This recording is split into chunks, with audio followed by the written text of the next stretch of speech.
Have you ever questioned why you were born? When? Why? Under what circumstances?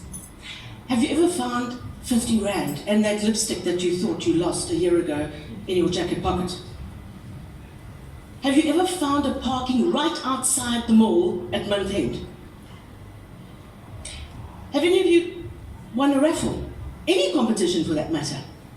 Have any of you heard the same song 3 times in one day? When circumstances strike, most people are divided into 2 camps. Those who dismiss those events as random, and those who see meaning in them.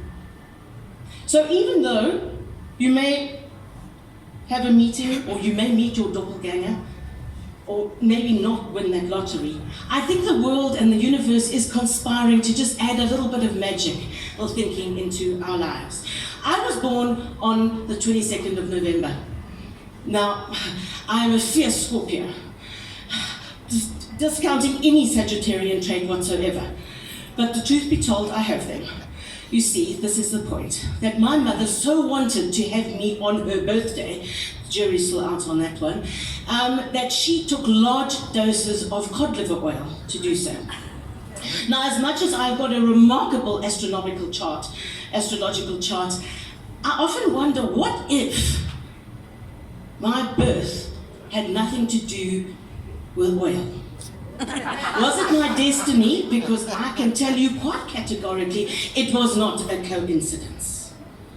My father passed away last year, and during the harrowing time of putting his meager estate together, I always felt him with me.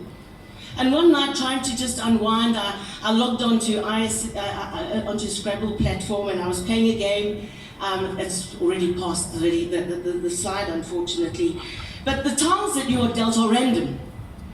And it so happened that those first 7 tiles that were dealt to me randomly in the exact same order was my father's name, Douglas.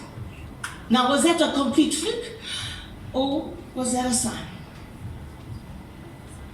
A coincidence is a remarkable concurrence of events or circumstances that have no apparent causal effect with one another. The perception of that event can and is interpreted by people in very different ways. Fate and coincidence have given rise to many theories. One of them, statistics, and the other, supernatural intervention.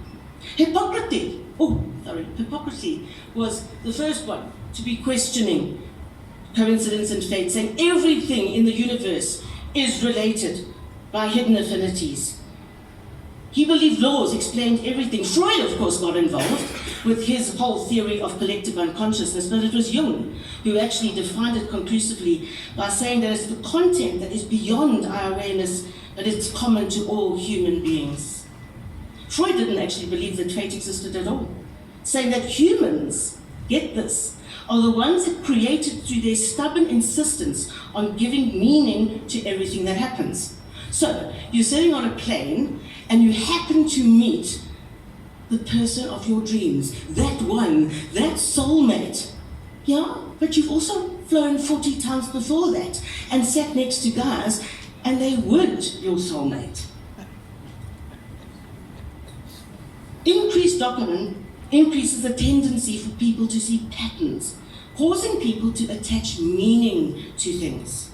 We think often that the universe is sending us a sign, but really it's just the simultaneous happenings of events that we attach a meaning to. This is what we call synchronicity. This is a coincidence in time of a series of events that don't actually have a causal connection. It doesn't actually, one event doesn't cause any other event. I have a very strong affiliation and relationship to feathers. They connect me to my brother who passed away in 2011. And I find feathers in the most random, obscure places. And I collect them. And as I'm collecting them, rationally, I know that I'm picking up and seeing these feathers because A, I'm looking for them, and probably there are a lot of birds in the area. But irrationally, I feel that he's sending me a sign. But how does one then define and describe and explain that pure white feather that I found on my laptop in the confines of my lounge. Statistically orientated people believe that coincidences can be explained by the law of extremely large numbers. If we're living in a huge population, weird stuff is going to happen. It makes sense. The thing is about those coincidences have actually got nothing to do with these expected events. They are a surprise to us because we weren't expecting them. So again, we put meaning to them, but in fact, they were purely random. Consider this. Stephen Hawking was famously born, get this, on the 300th anniversary of Galileo's death, and died what would have been Einstein's 139th birthday. A far more confounding question of statistical improbability is the fact that Hawkins actually survived to be 76, almost 5 decades longer than other patients suffering from the same disease, sharing his insight with us. And my favorite is serendipity. I was in this very Scoops book browsing to look for a book, and I discovered the delightful Deborah. And not only was it the start of a wonderful friendship, but this bright idea to have a quiz night that's been going now for 3 years. Whatever it is that you're believing, I believe in all. Faith or destiny, most people believe in all. So really, they do exist. And whilst preparing this, I heard a song and I thought, what are the chances? But I saw it as a sign. I personally embrace all these theories. You know what, maybe you're one of those people that take a random look at things, but maybe you should take another look at it and sprinkle some magic into your lives.